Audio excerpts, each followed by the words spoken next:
निकाला, हत्ता कि गंदगी पाखाना भी अल्ताफ़ हुसैन हाली के कपड़ों पर लग गया, बदबू आ रही थी।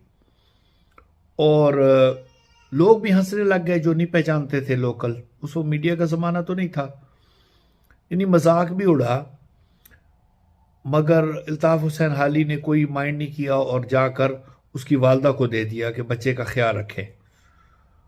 तो जब देखा कि बच्चे की जान बचा ली अल्ताफ़ हुसैन हाली ने, तो उस वालदा ने एक दुआ दी, कहा कि मेरे नबी का साया तुम पर हो।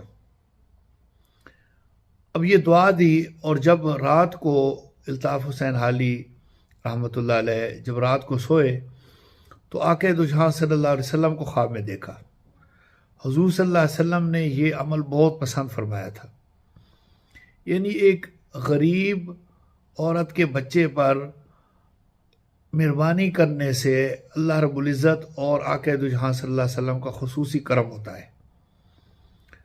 तो हमें भी अल्लाह की मखलूक के साथ अच्छा सलूक करना चाहिए, जिससे हमारी ये दुनिया भी और आखिरत भी बेहतर होती है।